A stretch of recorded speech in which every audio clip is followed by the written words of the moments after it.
By the end of September, 22 Nazi leaders, men who once controlled the fate of Europe, sat in Nuremberg's tiny cells. This was the time that he was thoroughly searched. He was forced to strip. His comment at this time during this humiliation was only, "I'm too fat." But he was forced to submit to a complete physical inspection, including a rectal examination, which must have been extremely humiliating for him.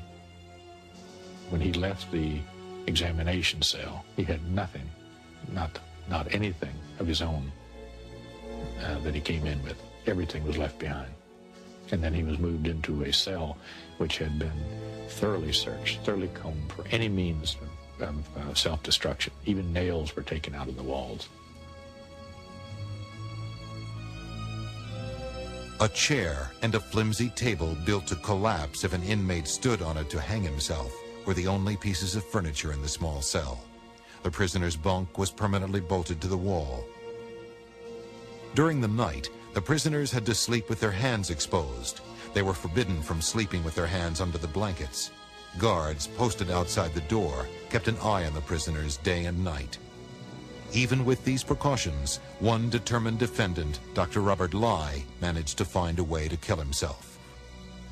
One guard was responsible for 2 cells, and they were on duty at 2-hour shifts.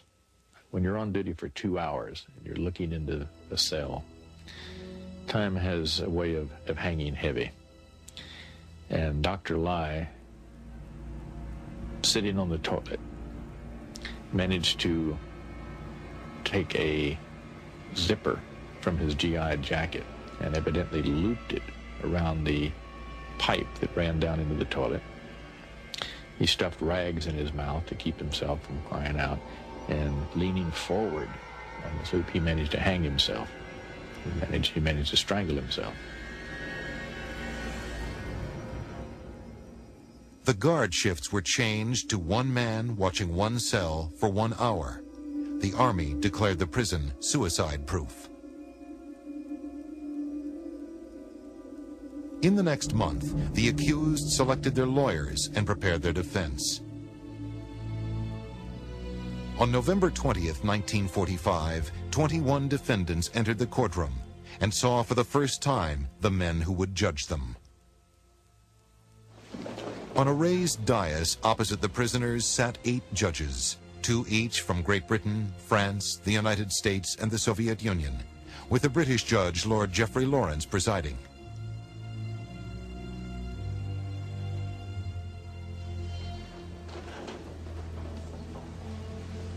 After the opening comments, the prosecutors read the indictments. It took the entire morning to outline the 4 charges. 1. A common conspiracy to seize power and establish a totalitarian regime in Germany. 2. Initiating and waging a war of aggression. 3. War crimes in countries occupied by German armed forces and on the high seas. And 4. Crimes against humanity, enslavement and extermination based on racial and religious grounds. The judges called forward the defendants and asked for a plea of guilty or not guilty. Hermann Göring was the first to take the microphone. Before I answer the question of whether I am guilty or not guilty,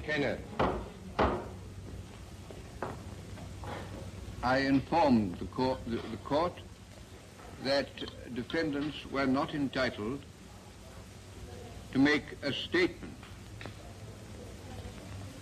You must plead guilty or not guilty. I am not guilty. Rudolf Hess.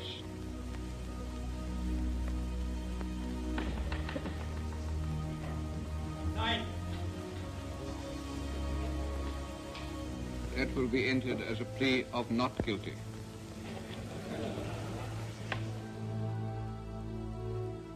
Each of the 21 defendants stepped forward and asserted their innocence. Ich kenne mich im Sinne der Anklage für nicht schuldig.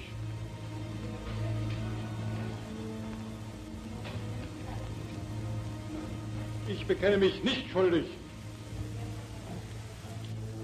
Was ich getan habe oder tun musste. What I did with a clean conscience before God, history, and the people of Germany.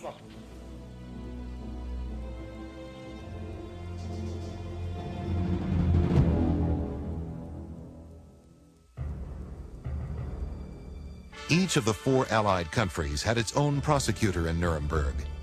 Justice Robert Jackson was the chief prosecutor for the American delegation.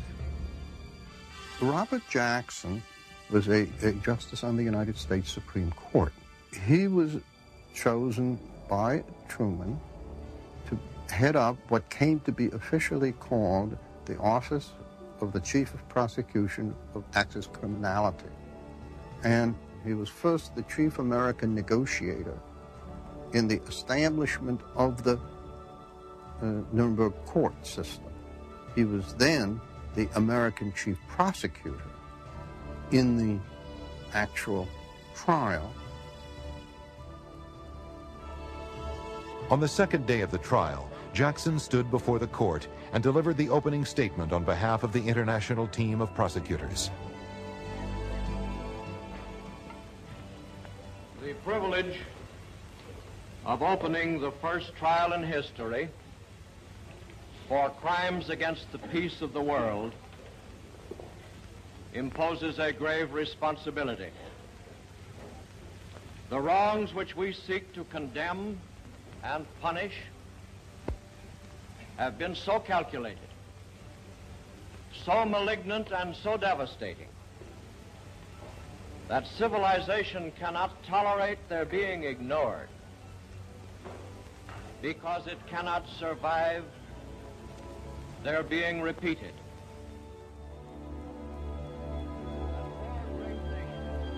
To convince the tribunal of the guilt of the men sitting in the prisoner's dock, Jackson and his team depended on 3 kinds of evidence.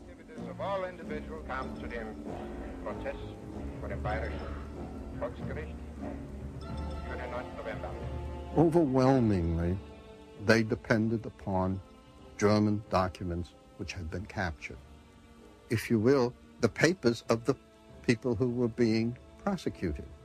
That is to say, when they ordered prisoners of war to be killed, or people to be mistreated, or other terrible things to be done, the prosecution would present the documents signed by the individuals involved.